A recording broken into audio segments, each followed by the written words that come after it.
Hello बच्चों, कैसे हैं आप लोग।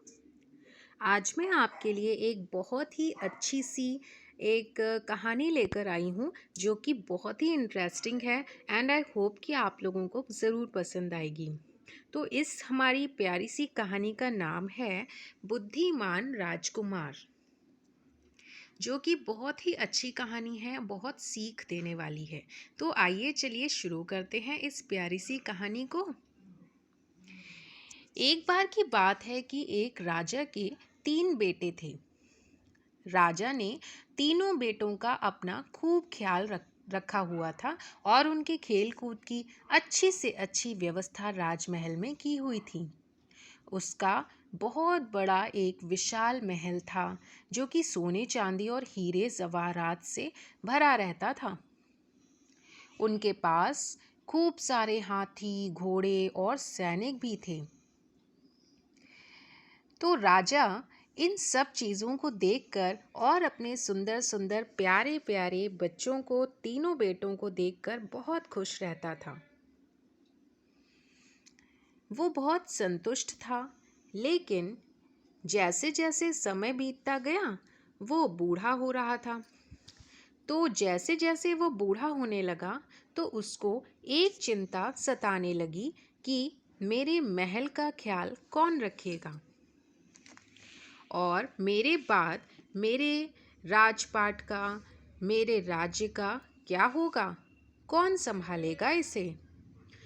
तो एक दिन उसने अपने तीनों बेटों को अपने पास बुलाया और तीनों की परीक्षा लेनी चाहिए और सोचा कि जो इस परीक्षा में पास होगा सबसे योग्य बेटे को ही वह अपना राज्य सौंप देगा और उसे राजा बना देगा। तो उसने अपने तीनों बेटों को अपने पास बुलाया और एक एक करके उसने तीनों बच्चों को, अपने बेटों को 1 रुपया दिया। तीनों को 1-1 रुपया दिया और कहा कि ये एक कमरा है। उनको एक कमरा दिखाया और कहा कि इस 1 रुपये से इस कक्ष को तुम तीनों लोग भर दो, यानी कि इस 1 रुपये में तुम्हें इस कक्ष को भरना है। उसने एक एक करके तीनों लड़कों को 1-1 रुपया दे दिया। अब तीनों बेटे उसके सोच में पड़ गए कि इस 1 रुपये से भला ऐसी कौन सी चीज होगी जिससे पूरा ये कक्ष भर जाए।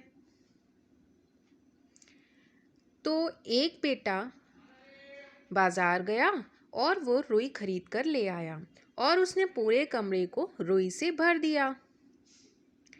दूसरा बेटा वो भी अपना 1 रुपया लेकर मार्केट गया और उसने खूब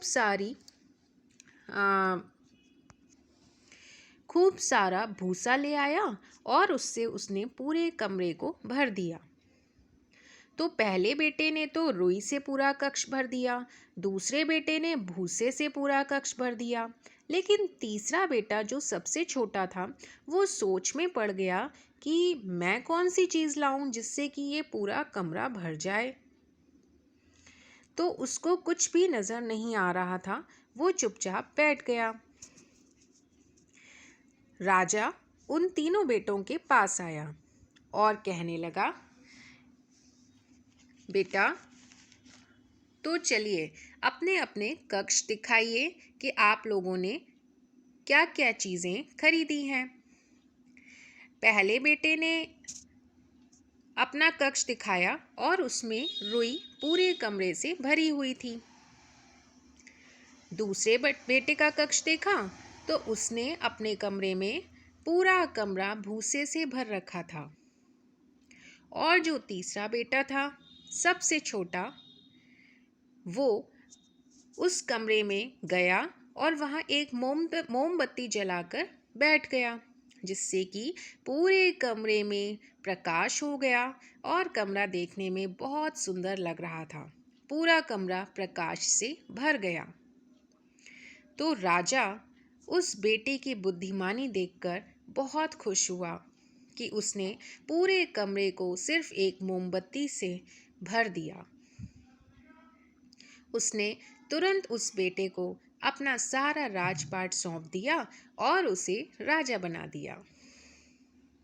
तो बच्चों, ये कहानी हमें ये सीख देती है कि बुद्धिमान व्यक्ति होने के साथ साथ हमें विनम्र भी रहना चाहिए और हमेशा अपनी बुद्धि से काम लेना चाहिए।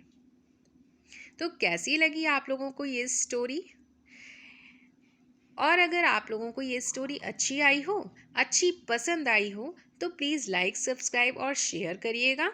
तो ऐसी ही प्यारी प्यारी स्टोरीज़ आप लोगों के लिए लेकर के फिर आएंगे। Okay, bye.